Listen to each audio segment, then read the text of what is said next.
Hello, I'm Joel Blackford with Beth Hesed Sabbath Fellowship, and I'm asking you what time it is one more time on Revelation chapter 18, part B. But we're going to discuss the backstory because you've covered the front story.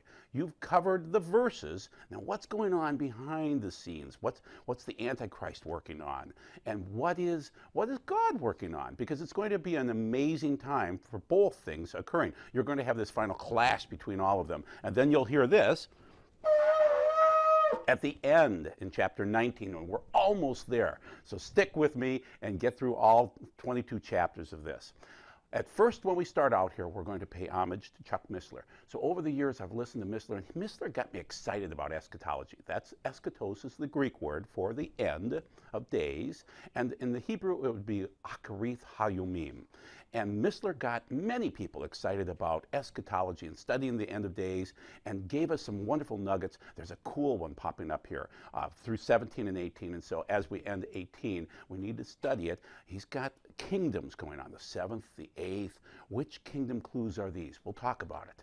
Then we'll talk about hora, this Greek word. Now, if you're a Latin person and you speak Spanish, you're going to say, that's hour. It's always hour. Well, we're 2,000 years ago when the Greek word was being used. And so at that point in time, what did it mean? And also, we're translating from Hebrew. So I'm going to propose a different thought of what it means. So when you read your Bible and you see hora, which is there everywhere, keep in mind it might mean something completely different. And you might be born for such a time, a hora, as that. Is America Mystery Babylon? We'll discuss it. We'll see what you think of it, and we'll discuss a few specifics about it. Then other things like, what are we fighting against? Satan? Is it the Antichrist? Is it this Azazel creature? And I'll discuss these different things that we're fighting against. The overall spirit seems to be Satan, but yet during the Yom Kippur service, there is this Azazel guy. So let's discuss that. And then the Antichrist, I tend to refer to him as the beast. It's more accurate, literally. Do you live in this time of the hora? Yes, you do. How far along is the second Exodus? We'll discuss that. And then Natan. Who is Natan? Who is this 15-year-old boy? So I'm recording in 2018, and I'm actually recording as the California fires are burning out of sight. We'll discuss that too.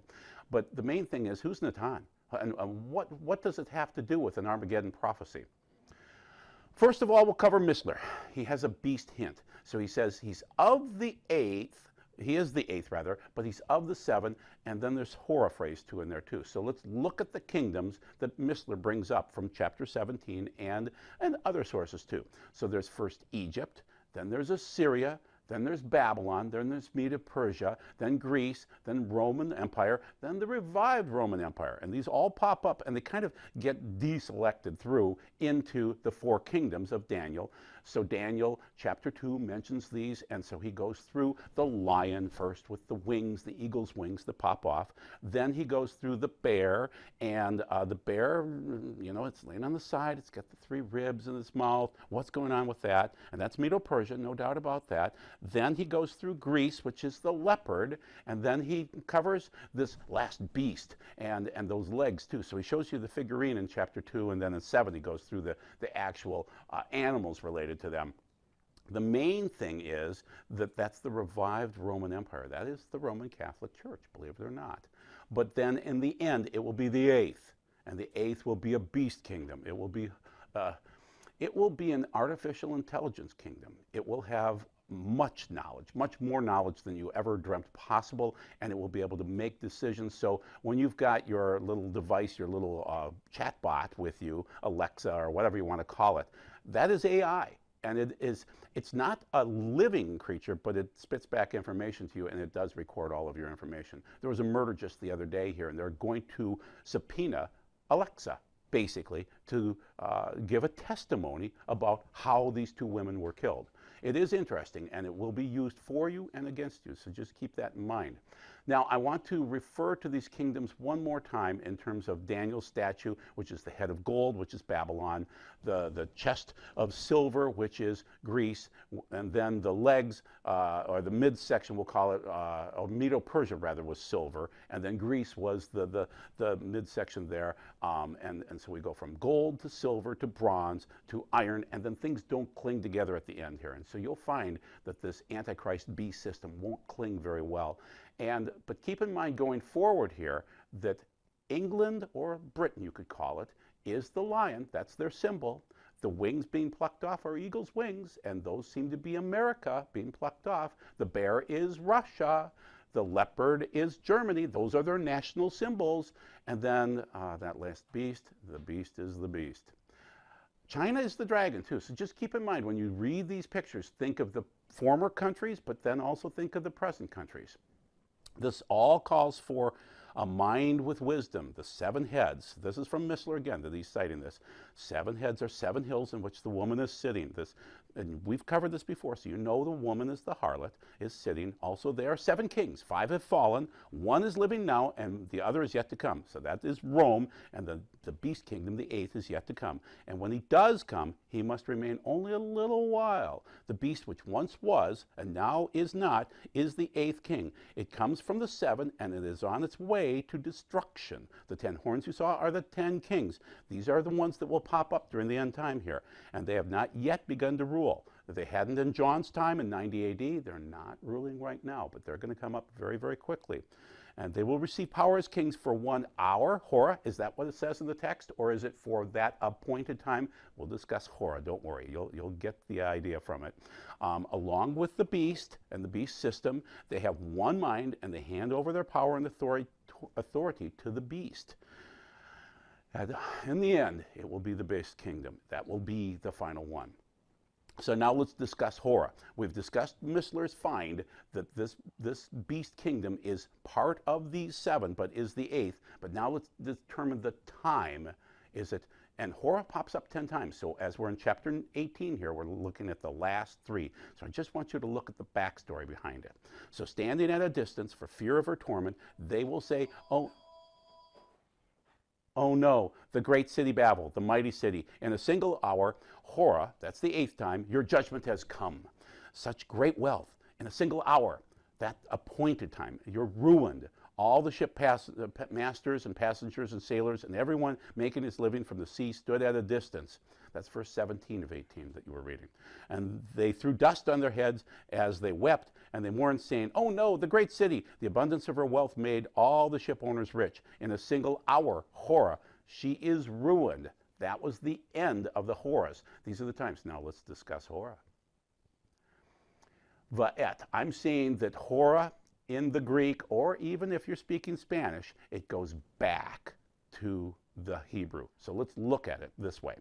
Adonai hear, Adonai forgive, Adonai pay attention, and don't delay action for your own sake, my God, because your city and your people bear your name. While I was speaking, praying, confessing my own sin. Now that's what we should be doing, confessing my sin and the sin of my people. This is Daniel, this is what he does, and pleading before Adonai, my God, for the holy mountain of God. Yes, while I was speaking in prayer, the man Gabriel, an angel, whom I had seen in a vision at the beginning, swooped down on me in full flight at about the time, hora, va'et, in this case, that's what it says in the Hebrew. So hora is Greek, Hebrew is va'et, of the evening sacrifices. Explain these things to me. He said, I have come now, Daniel, to enable you to understand this vision clearly. At the beginning of your prayers, an answer was given, and I have come to say what it is, because you are greatly loved. Therefore, look into this answer and understand the vision. So is it the exact hour, or is it an appointed time? So let's look at, this is Spiros Zohaides. I have his Bible. It's a keyword Bible, and it helps you. He's a Greek fellow. He's probably the greatest Greek scholar of the last 2,000 years, and he put together a wonderful Bible, and I use it daily. Now, I deal with the Hebrew mostly, but I use Zohaides to get me through to the Hebrew because he's such a scholar. So let's look at this. His comment on hora is time, a season, okay, a moed, like a festival, a particular time, a short time, denotes a day or part of a day, an hour, okay, the right time, the time fixed, such as the time of judgment from Revelation 14:7. Do you remember that from before? The time of harvest, the time of temptation. In a figurative sense, it can be beautiful because you were born for such a time as this. Keep that in mind the whole way through. As you go into revelations, tribulations, keep in mind you were born for such a time as this. You were born for this hora. It can be beautiful. So keep that in mind. Don't be despondent. So we're done with hora, other than one other comment about it with va'et. So the time of va'et was Genesis chapter 8, when Noah sends out the dove. And then also we find it again as Sarah is laughing and wondering, is she going to be pregnant? And in her old age, 89 years of age, is she really going to birth a son? So hora at that point in time was when God would return the next year. So these are appointed times. So just keep that in mind. These are appointed men. 3 men proclaimed that Jeremiah 51 is like Revelation 17 and 18, and it is America. So I want you to be aware of Dumitru Duduman. I have met his grandson, Michael Boldea.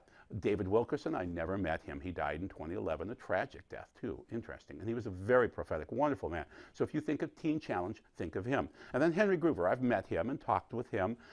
He was intrigued by my theories, but he didn't really comment. And I find with prophetic people, they're always intrigued by what I have to say, but they don't always render a comment because they tend to work off whatever God tells them or whatever they feel is from the Lord. But they always listen to me. And so in the case of Dumitru Duduman, he said, in one day it will burn. He said, Dumitru, have patience so I can tell you. He showed me all of California and he said, this is Sodom and Gomorrah. And all of this, in one day, hora, at this appointed time, it will burn. Its sin has reached the Holy One. Then he took me to Las Vegas. This is Sodom and Gomorrah. In one day it will burn. Then he showed me the state of New York. Do you know what this is? And he asked, no, he said, this is New York. This is Sodom and Gomorrah. In one day it will burn. Then he showed me all of Florida. This is Florida. He said, this is Sodom and Gomorrah. It will in one day burn. California is burning right now. I'm filming in 2018. And California's been burning for 6 months. It's interesting how the fire started and where they're going to. You could blame global warming if you wanted to because the winds, these winds, it's like the breath of God moving these fires around and killing people. So now the comparison to Babylon. Is America Babylon? Let's look at this. This is Jeremiah 51, which is the text that all 3 of those men use, and especially Duduman. And I will bring, in our St. Paul Shul, I will bring in Michael Boldea at some point in time to discuss this at length. So keep that in mind if you can get to St. Paul during that time frame. Against Babel, and those living at Lev Kamai, the heart of Kamai, I will stir a destructive wind, like these winds that are being blown around and blowing fires. Spirit of a destroyer. This is the first seal. I argue that this is that destructive wind which is coming against America and Western civilization, for that matter. It's an anti-life spirit. So when you see this against Babel, I will send foreigners to winnow her and leave her land empty. They will besiege her from every side in the day of disaster. Let the archer draw. It's Yidrok, or Yederik at the end. And so the main thing is that seems to be a term that has no Masoretic marks. It doesn't make any sense at all. Let him draw his bow. It looks like, based on the text, that, and I have Hebrew experts that have worked with me on this one, when you are missing Masoretic marks, which help me to do the vowel sounds, and you're missing other things and you repeat it 3 times, it seems as though it's going to be immediate destruction, very, very fast. Let him flaunt his coat of mail. Do not spare his young men. Completely destroy her, the whole army. I'm arguing, and all 3 of these men are arguing, that the Tower of Babel is like the Twin Towers when they fell. There is a similarity between those. Was Babylon ever a golden cup, or is America a golden cup? Flee from Babel. Let each one save his life. Don't perish because of her guilt. For the time has come for the vengeance of Adonai. He will repay her for what she deserves. Babel is America, according to Duduman, and she was a golden cup in the hands of Adonai. We exported missionaries, we exported love, we exported charity, we exported so much that was good, and then it stopped. And then it stopped. And now what we export is pornography. We are the greatest exporter of pornography. We export war. George W. Bush, he said that an angel spoke to him, or God spoke to him and said, go invade Iraq and all of those other countries. Was he a godly man, or was he just a war hawk? Was he a neocon, just exporting war? What we export today now is pornography and war and violence and destabilization of countries. You can say America is a godly place, but I'm not sensing it. It made the whole earth drunk of this anti-life spirit. The nations drank her wine. This is why the nations have lost their senses. Babel has suddenly fallen. She is broken. Wail for her.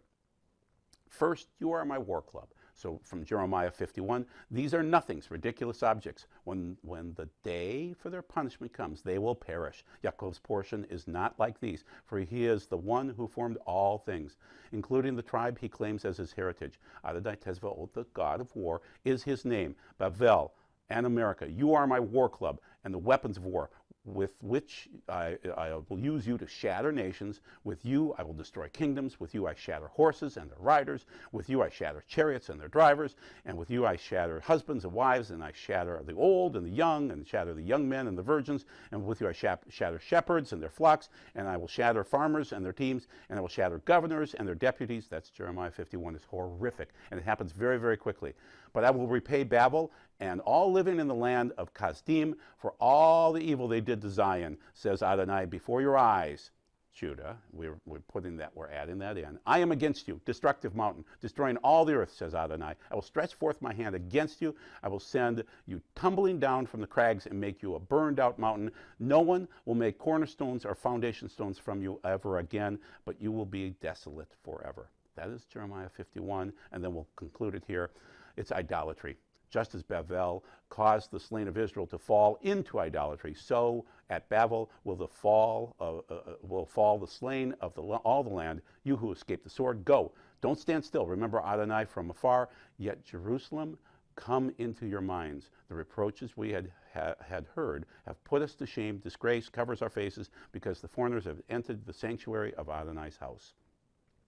Stern links this together. So he's linking not only Jeremiah 51, but he's really linking it Ezekiel 27, 28, which is a type and shadow of Satan, okay? So it's the snake that we're dealing with right here, and so I'll just kind of flip it out real quick so you can see this guy. This is the beast, and behind him is the Satan. So just keep that in mind. That's why I'm wearing all of these props, because we're kind of finishing things out too, so I'm wearing quite a few props. Let's link with Stern. Much of this chapter resembles the lamentation in Ezekiel 27:28 over the commercial center and port of Tyre, which is just outside of Israel, on the coastline there. It is highly significant that Tyre is often understood as a surrogate for Satan's realm of activity, and it's king for Satan himself. This identification is based on Ezekiel 28 in those verses. By analogy, the destruction of Babylon in this chapter is really a destruction of Satan's kingdom, the destruction of Satan himself. So the beast is going to die, Satan himself is going to die, and it's all coming to a head here. In chapter 19, you'll see more of it, and then 20, and then eventually he is completely thrown into the fire. He gets another 1,000 years, but it'll all happen. And then invokes Gog and Magog, which is that big war coming up, and we're in that point in chapter 18. We'll see the destruction that Yeshua brings when he returns in 19, but right now we're in the worst of it. We're in the thick of it, in the backstory, as described in Ezekiel 38, 39, which resembles Ezekiel 27 and 28. So let's see if he links it properly. So let's go to Ezekiel 28 and link. When your commerce grew, you became filled with violence. In this way you sinned. Therefore I have thrown you out, defiled, from the mountain of God. I have destroyed you, protecting cherubim. So Satan, it was the protecting cherubim. He was right in the face of God. From among the stones of fire, your heart grew proud because of your beauty. You corrupted your wisdom for the sake of your splendor. Yes, the Satan, the accuser, is beautiful, because he still reflects some of that beauty of God. So, but I have thrown you to the ground. Before kings I have made you a spectacle. Do you remember how he was thrown to the ground in chapter 12? Yeah, this is another citation of that. By your many crimes in dishonest trading, you have profaned your sanctuaries. Therefore I brought forth fire from within you as it devoured you. I reduced you into ashes on the ground and in the sight of all that can see you. All who would know you among the peoples will be aghast at you. You are an object of terror. You will cease to exist. Now we're going to link in another way. We're going to link in an odd way. There is this Yom Kippur service that has to do with Azazel. I'm not going to explain Azazel right away. I'll explain him at the end from Enoch. But I do want you to see some of the verses that relate to them. To him is all of the sin ascribed. And now, there are different types of sins. There are simple sins, chatah, which would be ritual impurity, so you can't worship with your fellow people because you're ritually impure. Mary, in chapter 2 of Luke, was ritually impure. She brought 2 turtle doves because she was poor. She was supposed to bring a lamb or a goat, but she couldn't afford it. So she brought in the 2 doves, and that took care of her chatat sin. Okay, Fine. So now let's look forward and say, what about avon sins or pasha sins? So that's be rebellious is pasha, and avon sins are wickedness, just wickedness. It's all ascribed to him. So on Yom Kippur, everybody that's Jewish 2,000 years ago that remembers the services would have realized that there was never any forgiveness for those types of avon sins or pasha sins. They're ascribed onto Azazel. And let's discuss it from Enoch. So now you'll see the connection between this. And Enoch is the best way to explain it. Now, don't nudge your husband or your best friend that's watching this video with you and say, he's going Enoch on us. That's not even Scripture. In many cases, it is Scripture. And when we get to 4th Ezra, you might see that that's Scripture too. Portions of it are probably Scripture. So let's discuss it.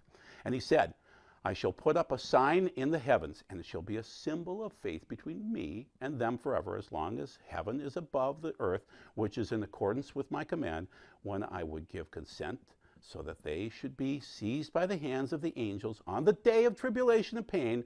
Already I would have caused my punishment and my wrath to abide upon them. My punishment and my wrath, says God of hosts, kings, potentates, dwellers upon the earth. You would have to see my elect one, how he sits in the throne of splendor and judges Azazel and all his company and his army. And I'll discuss this in the name of God. I'll discuss this about Azazel, how he corrupted things in the first place and how it's ascribed to him. But we'll get to that last. In those days, when God hurls out against you terror and fire, where shall you flee and where shall you find safety? When he flings his word against you, will you not faint in fear? All the luminaries shall faint with great fear. The whole earth shall, and you've seen that already. You've seen the luminaries will be thrown down during the trumpets. So you've seen some of these things. The main thing is they'll faint with great fear. The whole earth shall faint and tremble and panic. And you've seen some of those passages from Isaiah 24 and 34. All the angels shall fulfill their orders. The children of the earth will guide to hide themselves from the presence of the God of great splendor, trembling and confounded. You, sinners, you are accursed forever. There's no peace in you, no shalom for you and in you, because the souls of the righteous, fear not and be hopeful. You souls that died in righteousness, be not sad because your souls have gone down into hell in sorrow, or because your flesh fared not well the earthly existence in accordance with your goodness. Indeed, the time you happened to be in existence was a time of sinners, a time of curse, and a time of plague. So the main thing is, this is Enoch 108, and another book of Enoch, this is the end, another book of Enoch, which he wrote for his son Methuselah and for those who will come after him, observing the Torah in the last days. You who have observed the Torah, wait patiently in all the days until the time of those who work evil is completed. So be patient. Let them run their course. This is God's plan. Just be patient. And keep your faith, shamar your faith. Remember how I described that all the way through in 12 and 13 and 14? Shamar it, keep it, hold it tight, hold this tight, hold the lamb tight. Wait patiently until it's completed and the power of the wicked ones is ended. As for you, wait patiently until sin passes away, and the names of the sinners shall be blotted out from the book of life. You're all in there until you're blotted out. And the books of God and the Holy One, their seeds shall be destroyed forever, and their spirits shall perish and die, and they shall cry and lament in the place that is an invisible wilderness and burn in the fire, for there exists ground there as upon the earth. What am I dealing with? I'm trying to describe that Azazel is like Pan.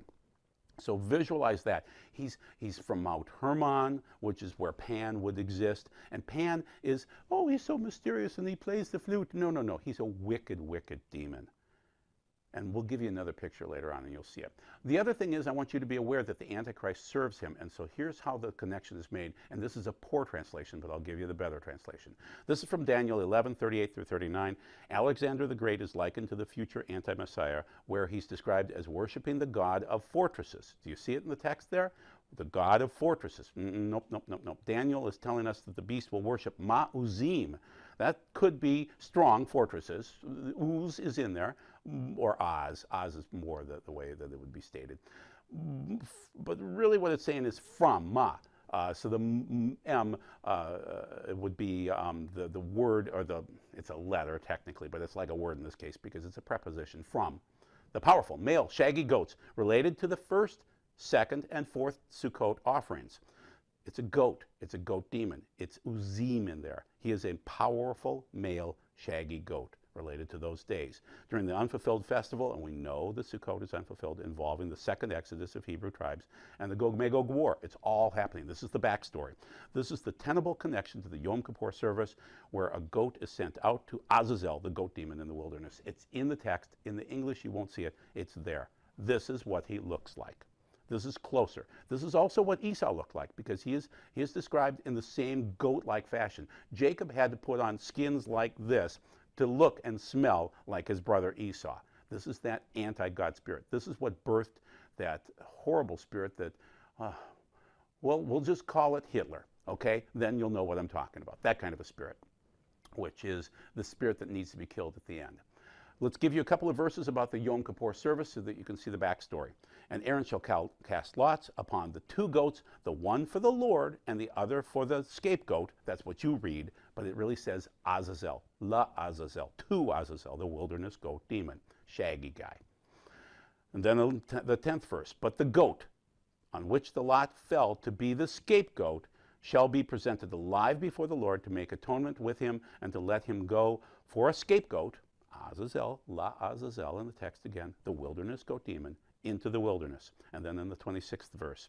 And this is all about the Yom Kippur service in Leviticus 26. It's very critical to be able to understand the Hebrew at that point in time. And he that let go the goat for the scapegoat to Azazel, the wilderness goat demon, shall wash his clothes, bathe his flesh, take a mikvah, a baptism we'll call it, and afterward come back into the camp.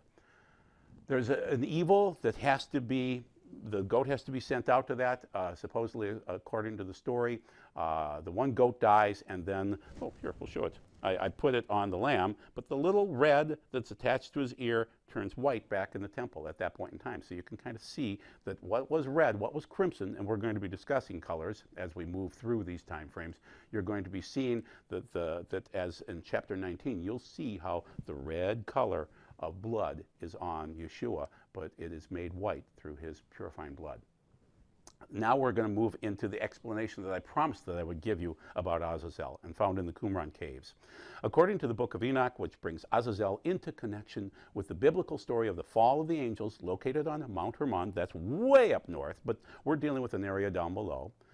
The Qumran caves where they studied. We believe John the Baptist came from there or went there. A gathering place for the demons of all the old, Mount Hermon. Azazel is one of the leaders of the rebellious watchers in the time preceding the flood. He taught men the art of warfare, of making swords, knives, shields, coats of mail, and taught women the art of deception by ornamenting the body, dyeing the hair, painting the face and the eyebrows, and also revealed to the people the secrets of witchcraft and corrupted their manners, leading them into wickedness and impurity until at last he was, at God's command, bound hand and foot by the archangel Raphael and chained to the rough and jagged rocks of Hadududel, which is well, we'll call it the house of Dedudo, where he is to abide in utter darkness until the great day of judgment. Then he will be cast into the fire to be consumed forever. We are preparing for Armageddon because that's what chapter 18 does. We see the effects of it as Yeshua returns in chapter 19, but we need to describe it. It's described as a valley with a hill, a tell, so to speak, but it's really pretty flat. And at some point in time, the blood will be up to about this height on all of the horses. So keep in mind, this is that area of Israel, about 160 miles long. So just be aware of that. That's the backstory of what's going on. And Israel is coming out with a second exodus. They're forced out of Jerusalem, and they're out in various areas, but they're going to start to tabernacle. And that word pops up all throughout. It's skene in the Greek, and it's sukkah in the Hebrew. And I worked on it and found out that it came straight back. Let's discuss one critical verse, because you're saying, I don't believe Joel Blackford and the second Exodus thought. So let's look at Exodus 13, and then let's look at Isaiah 4 and see if they are exactly the same. So in Exodus 13, 1 and 2, it's a cloud by day and a fire by night. Let's see what it says in Isaiah about the second Exodus. Those left in Zion and remain in Jerusalem will be called holy. Okay, everyone in Jerusalem written down for life.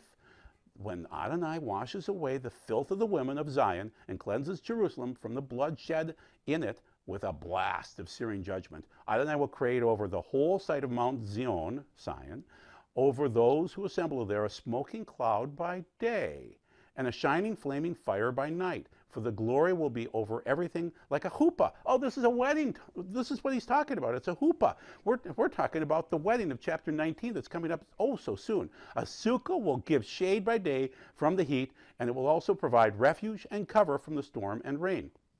It's the second Exodus. I believe that they will look just like this in the second Exodus. They will be lined beautifully, but I believe also Satan's forces will come against them, and they'll be aligned too. So this will be that horrible conflict between the lamb and the serpent. Boom, they will be coming together to fight in chapter 18, and then chapter 19, you'll see how we win in the end. Armageddon, I'm going back to chapter 16 so you can get the connection one more time. Look, I'm coming as a thief. How blessed are those who stay alert and keep their bridal clothes clean so that they won't be walking naked and be publicly put to shame. And they are gathered, these 70 kings, to the place in the Hebrew tongue which is called Har Megiddo. We're looking at this. We will have this horrible situation where they will have these lemons, they're called etrogs, and we will have sticks, basically. So they're going to be able to fight with sticks. Oh, that's going to be incredible. Yes, it is. With prayers and a stick, you can defeat armies, 70 armies that are coming against you. It will be horrific, but God will be blessed through all of this process. And then one more time from Revelation 16, the sixth one poured out its bowl, because that's what's occurring as we're doing the backstory in 18. The sixth one poured out its bowl on the great river Euphrates, and its water dried up in order to prepare the way for the kings from the east. And I saw 3 unclean spirits that looked like frogs that came out of the mouth of the dragon and from the mouth of the beast and from the mouth of the false prophet. And they are miracle-working demonic spirits which go out to the kings of the whole inhabited world to assemble them for the war of the great day of Adonai, this master of legions. Isaiah explains it this way. He gives you a warning. For look, Adonai will come in fire, and his chariots will be like a whirlwind to render his anger furiously, his rebuke against with the blazing fire. For Adonai will judge all humanity with fire and with the sword, and those slain by Adonai will be many. And those who consecrate and purify themselves in order to enter the gardens like Eden, yes, like that, that's where we're going to, that recreated Genesis 1 through 3, Garden of Eden, then follow the one who was already there. But don't eat pig meat. Stop doing it right now. It's not even healthy for you right now. Reptiles and mice will all be destroyed together, so stop it. Stop eating things that make you sick. Mice, of course, but reptiles and pig meat, it's not good for you. You will become sick. And also, there is a time when God is talking about this, that he wants to purify things. So stop eating things that are bad for you. I have a friend that had a heart attack recently, and he can't eat pork anymore. Well, maybe he shouldn't have eaten it before. For I know their deeds and their thoughts. The time is coming when I will gather together all the nations and languages, and they will come and see my glory. Continuing on in 66 of Isaiah, for just as the new heavens and the new earth that I am making will continue in my presence, says Adonai, so will your descendants and your name continue. Every month on the Rosh Chodesh, that's the new moon celebration, and every week on the Shabbat, that's a Saturday, keep that in mind, not Sunday, everyone living will come to worship in my presence, says Adonai, and they will leave, and they will look on the corpses of the people. 7 years this will burn, in Ezekiel 39:9, who rebelled against me, for their worm will neither die or never die, and their fire will never be quenched, but they will be abhorrent to all humanity. The second Exodus will be greater than the first. We're almost there, people. We're in chapter 18. We're getting up to 19. The Jews will be kicked out of Israel, but they'll still be in Israel. They'll just be in the border areas that you would claim isn't Israel, but it is the future Israel at these points in time. They will be kicked out of those areas by the Antichrist, but then they'll be pulled back in as they regather, and then as the 70 nations come against them. They will regather in the Armageddon area. Moreover, I will silence among them the clouds of joy and gladness, the voices of the bridegroom and the bride, the grinding of millstones and the light of lamps. The entire land will become a ruin, a waste, and these nations will serve the king of Babel for 70 years. But so this is the 70 nations, 70, just so you see the 70 going on. When the 70 years are over, so keep in mind that God set up 70 languages, 70 years. 70 is so huge, and so there's 70 nations coming against them, and he prophesied that all of these nations will come against them. A couple of notes that you want to keep in mind one more time as we head into this Sixth Bowl War. And not every Middle East war is a precursor to Gog-Magog. Russia isn't Magog. It really isn't. Is Obama Gog? We're going to talk about Nathan in just a second here. That's his comment, not my comment. Everything is bisected through Israel in the Bible, but then as we move forward, it bisects through Turkey, and that seems to be where Gog and Magog comes from. And then everything goes through Israel at the end. And then Israel will be without weapons. They will have their little sticks, but they will have the lamb. And the Sukkot 70, those 70 years, those 70 nations, the 70s all over the place in the Bible, that's what's coming against them, all 70 nations. Here's Natan. Here's a picture of him with Rabbi Remy.